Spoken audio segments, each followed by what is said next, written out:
அன்புடன் வரவேற்கிறேன். வரவேற்பது லதா மற்றும் மாஸ்டர். வணக்கம் மாஸ்டர். வணக்கம்க்கா. மாஸ்டர் வணக்கம்க்கா. வணக்கம் மாஸ்டர். என்னக்கா 2 நாளாக ஊருக்கு போய் வந்தீங்க, கோயிலுக்கெல்லாம் போனீங்க, சந்தோஷமா இருக்கிறீங்களா? செம்ம ஹாப்பி பழுகுது.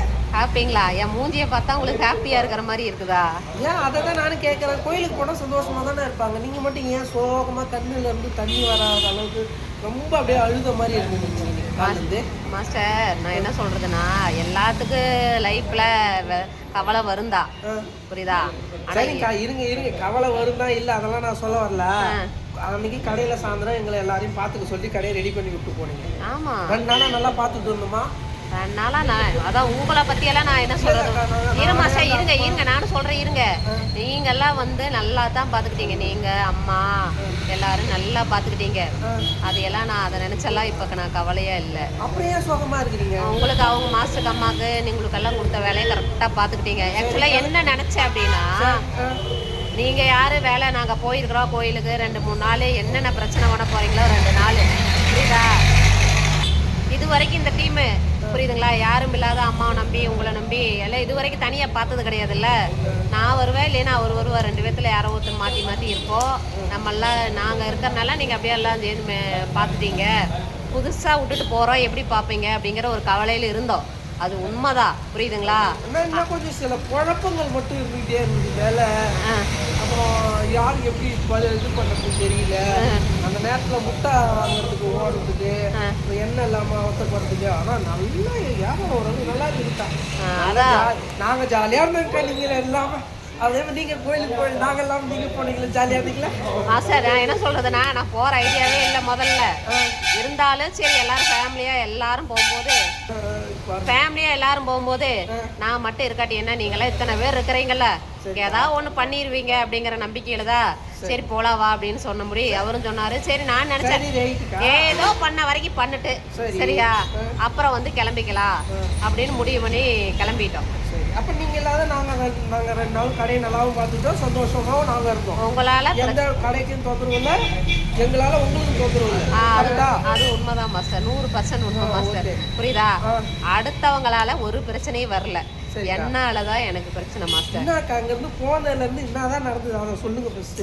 அது என்ன சொல்றது மாஸ்டர், இங்க இருந்து நாங்க நைட்டு கிளம்பணுமா? சரிக்கா. இங்க நாங்க யாரும் சாப்பிடல, நானும் சாப்பிடல, அங்க இருந்து வந்தவங்க யாரும் சாப்பிடல. சரி, புரியுதா? வண்டி ஒரு 9:30-10 மணி அந்த மாதிரி தான் வந்துச்சு. சரிக்கா. பஸ்ல தான் போனோம்.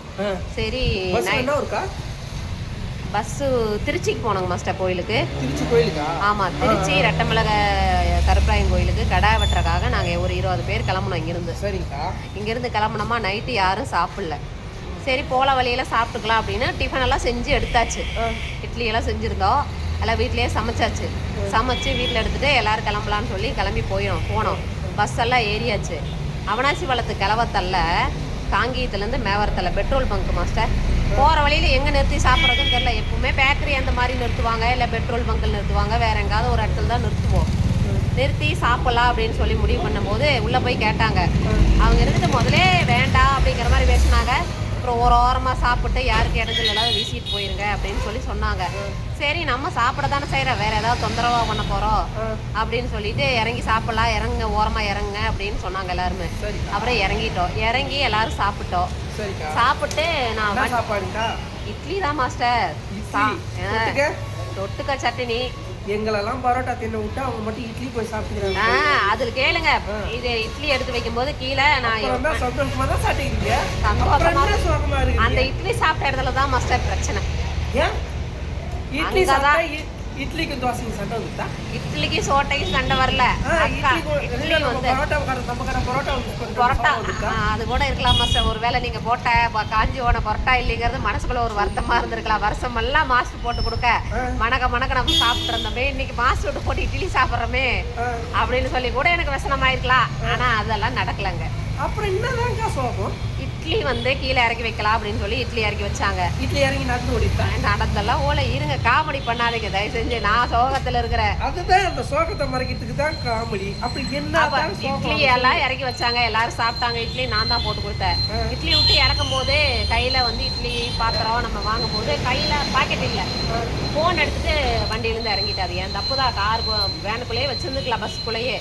நான் என்ன பண்ணிட்டேன், மறந்தாப்புல ஃபோனோட இறங்கிட்டேன். ஃபோனோட இறங்க முடியும் பக்கத்தில் என் வீட்டுக்காரையும் காணோம், திடீர்னு பாப்பாவையும் காணோம்.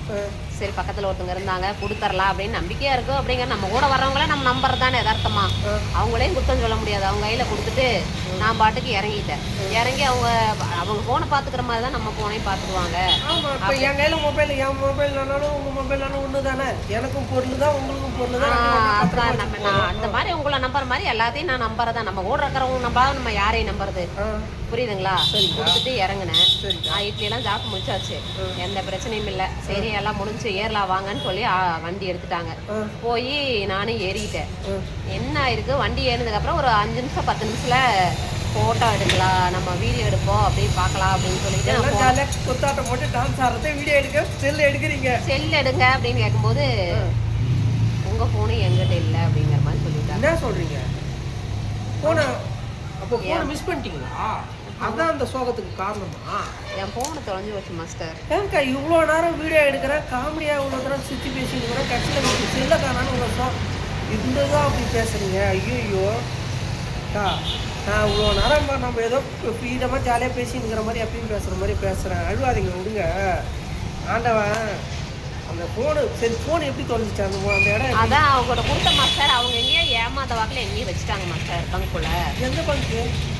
அவனாசி பாலத்துலேருந்து கிழக்க, சாங்கியத்துலேருந்து மேக்கு, Indian petrol oil master, petrol bunk master. Petrol வந்து ஷார்ட் பண்ணும்போது செல்லு எடுத்துட்டாங்களா இல்லை என்ன பண்ணிட்டாங்க அப்படிங்கிற மாதிரி தெரியல. அங்கே ஒரு வயசானவர் இருந்தார், அதுக்கப்புறம் ஒரு அம்மா இருந்துச்சு. கேமராவெல்லாம் போட்டு காட்ட சொல்லி கேட்டாங்க, அவங்களாம் போட்டு காட்ட முடியாது அப்படிங்கிற மாதிரி சொல்லிட்டாங்க. ஒரு பங்க்ல, பெட்ரோல் பங்க்ல கேமராவோட இருக்காதா? அது வண்டியில் ஏறினதுக்கு அப்புறம் எனக்கு நான் போனை கேட்கும்போது ஒரு 10 நிமிஷம் ஆயிடுச்சு. 10 கிலோமீட்டர் வண்டி கிழக்க போயிடுச்சு. அது அந்த போனை வாங்குறது எவ்வளோ கஷ்டப்பட்டீங்க இருங்க. அந்த வண்டி 10 கிலோமீட்டர் கிழக்க போயிடுச்சு. உடனே மேக்க வாங்க அப்படின்னு சொல்லி டிரைவரை திருப்பிட்டு மறுபடியும் 10 கிலோமீட்டர் மேக்க வந்து பெட்ரோல் பங்க்ல அடிச்சு உடிச்சு ஓடி போய் எல்லா இடத்துலையும் தேடி பார்க்குறோம் மாஸ்டர். நாங்கள் உட்காந்து இடத்த ஒரு இடம் கூட பாக்கி இல்லை. அடிச்சு பிடிச்சி போய் உள்ளே போய் தேடி பார்க்குறோம் மாஸ்டர், ஒரு இடம் பாக்கி இல்லை. நாங்கள் எல்லாரும் எங்கெல்லாம் உட்காந்துருந்தோமோ அந்த இடமெல்லாம் ஓடி போய் தேடி பார்க்குறேன், ஃபோன் இல்லை. அப்போ அங்கே அவர் வந்துட்டு அங்கே உட்காந்துட்டு இருந்தாரல்ல அந்த பெட்ரோல் பங்க்கில், அந்த அண்ணங்கிட்ட கேட்டேன், ஏன்னா பங்க்கில் யாராவது வந்தாங்களா, இங்கே ஃபோன் ஏதாவது இருந்ததா? பங்க்குனா நான் ஏற்கனவே உங்களை சாப்பிட வேண்டாம்னு சொன்னேன், நீங்கள் தான் வந்து உட்காந்து சாப்பிட்டீங்க. அப்புறம் வந்து சாப்பிட்டதும் இல்லாத இப்போ ஃபோனை காணான்னு கேட்குறீங்க. இங்கே 1000 பேர் வந்துட்டு போகிற இடம், எப்படி இங்கே ஃபோன் இருக்குது? சரி, அப்போ தான் யாருமே இல்லை, அந்த இடத்துல யாரும் வரவே இல்லை, பெட்ரோல் பங்கும் சாத்தி இருக்குது, அதனால தான் உட்காந்து சாத்திங்கன்னு சொல்கிறீங்க. அப்போ அந்த 2 பேர் தான் இருக்கிறாங்கன்னா அவங்கக்கிட்ட கேமரா வாங்கி செக் பண்ணி பார்த்துட்டு இது பண்ண வேண்டியதானக்கா? அவங்க அந்த அண்ணா அவர் கொஞ்சம் வயசானவர், வாய் கொஞ்சம் கோணையாக இருந்துச்சு, புரியுதுங்களா? அவர் தான் உட்காந்து இருந்தார். நீங்கள் இப்போ பாவம், அவரை நீங்கள் பாவம் பார்த்து விட்டு வந்துட்டீங்க. இப்போ நீங்கள் பாவமாகி உட்காந்துங்க 2 நாளாக அழுதுக்கிறீங்க. அந்த மொபைல் வாங்கின கதையை முதல்ல சொல்லுங்கள், எப்படி வாங்கினீங்க? அது வந்து மாஸ்டர் ஃபோனு திடீர்னு பழைய ஃபோனு ஆஃப் ஆகி போச்சு. பக்கத்து கடையில், நம்ம பாப்பம்பட்டி கடைக்கு பக்கத்து கடையில் அந்த அண்ணா கிட்ட போய் அண்ணா ஒரு மொபைல் கொடுங்கண்ணான்னு கேட்டேன். அவர் வந்து மொபைல் கொடுத்தாரு. எங்கிட்ட அவ்வளோலாம் பணம் இல்லை. நான் ஒரு 1000, 500, 1000 கொடுத்து தான் அந்த கடனை இப்போ தான் ஒரு 6-7 மாதத்துக்கு அப்புறம் இப்போ தான் கட்டி முடித்தேன், புரியுதுங்களா? 500, 1000 கொடுத்து 15,000 ரூபா ஃபோன் மாஸ்டர், புரியுதுங்களா? அவ்வளோ வசதியெல்லாம் இல்லை நம்மக்கிட்ட. போய் சொல்கிறதுக்கு என்ன, கொஞ்சம் கொஞ்சமாக கொடுத்து ஒரு வழியாக கடனை கட்டி முடிச்சாச்சு. எப்போ முடிச்சிங்க? இப்போ தான் ஒரு 1.5 மாதம் அந்த மாதிரி இருக்கு. கடத்தை முடிச்சிட்டோம், புதுசாக ஒரு புது கடனை உருவாக்கிறதுக்கு செல்லை தொலைச்சிட்டு வந்துட்டீங்க, புது மொபைல் எடுக்க போகிறீங்க. என்னக்கா ஒரு கஷ்டம்னா, ஒரு மொபைல் இவ்வளோ கஷ்டப்பட்டு எடுத்துட்டு அது இவ்வளோ ஜாக்கிரதையாக அடிச்சிடலாமல் மொபைல் இல்லாமல் இருந்து பாருங்க, கை உடஞ்ச மாதிரி இருக்கும். அது உண்மைதான் மாஸ்டர். அதாவது அது நான் வேணும்னுலாம் பண்ணல மாஸ்டர், புரியுதா? இப்போ நம்பி கொடுத்த அடுத்தது வந்து அவங்க என்ன கவனத்தில் கீழே போட்டு வந்தாங்களோ தெரியல. நம்ம கடைக்கெல்லாம் எத்தனை கஸ்டமர் வராங்க மாஸ்டர், எத்தனையோ பொருள் வச்சுட்டு போகிறாங்க. போன நேரம் கூட ஒருத்தர் மொபைல் வச்சுட்டு போய்க்கிறாருன்னு சொல்லிட்டு நாமளே கூட்டு கொடுக்கல. அது கொடுத்த மாஸ்டர் அவங்களா வச்சுட்டாங்களா, இல்லை பெட்ரோல் பங்க்கில் யாராவது பெட்ரோல் அடிச்சுட்டு எடுத்துகிட்டு போயிட்டாங்களோ தெரியல. நான் என்ன கேட்குறேன், யாராவது வீடியோ பார்க்குறீங்க அப்படின்னா அந்த பங்க்கு போயிருந்தீங்கன்னா நைட்டு 11:30 மணி மாஸ்டர், புரியுதுங்களா? சனிக்கிழமை தேதி எத்தனை மாஸ்டர்? 8ஆம் தேதி, புரியுதுங்களா? 8ஆம் தேதி ஆகஸ்ட் மாதத்தில் நைட்டு 11:30 மணிக்கு, புரியுதுங்களா? இந்தியன் ஆயில் பெட்ரோல் பங்க்கில் என் ஃபோனு மிஸ் ஆயிடுச்சு. யாராவது எடுத்தீங்க அப்படின்னா, வீடியோ பார்க்குறவங்க யாராவது அவினாசி சாலையில் அந்த பெட்ரோல் பங்க்கில் மொபைல் யாராவது கிடைச்சிருந்தா அக்காக்கிட்ட கொடுங்க. ரொம்ப கஷ்டப்பட்டு வாங்கின மொபைல். அந்த மொபைலை வாங்கிறதுக்கு வழி இல்லாமல் இப்போ லோன் பண்ணி கிடக்குறாங்க. இப்போ யாராவது உதவி செஞ்சால் மட்டும்தான் எங்களால் மொபைல் வாங்க முடியும். ரெண்டு பரோட்டாவும் வாங்குங்க, மொபைலும் கேட்டுருங்க. யாராவது எடுத்திருந்தீங்க அப்படின்னா, வீடியோ பார்க்குறீங்க அப்படின்னா என்னோடய ஃபோனை கொடுத்துருங்க. நான் அதை ரிக்வஸ்ட்டாக கேட்குறேன். மற்றபடி என்ன சொல்கிறதுன்னு எனக்கு நிஜமாவே தெரியல. என் ஃபோனு காணாத போக நானும் கொஞ்சம் அஜாக்கிரதையாக இருந்துக்கலாம். என் பொருளை நம்ம தான் பத்திரமா வச்சுக்கணும் அப்படிங்கிறது வந்து நானும் உணர்ந்துட்டேன். இந்த மாதிரி இனிமேலெல்லாம் பண்ண மாட்டேன். யாராவது ஃபோன் எடுத்தால் கொடுத்துருங்க, தயவு செஞ்சு. நான் ரிக்வெஸ்ட்டாக கேட்குறேன். நம்ம சரிங்க, அப்போ நீங்கள் போலீஸ் ஸ்டேஷனில் கேஸ் கொடுங்க. மாஸ்டர், நான் என்ன சொல்கிறது அப்படின்னா, போலீஸ் ஸ்டேஷனுக்கு போய் முதல்ல நம்ம கம்ப்ளைண்ட் கொடுக்குறோன்னா நம்ம மேலே என்ன கேட்பாங்க கேள்வி? என்ன கேட்பாங்க?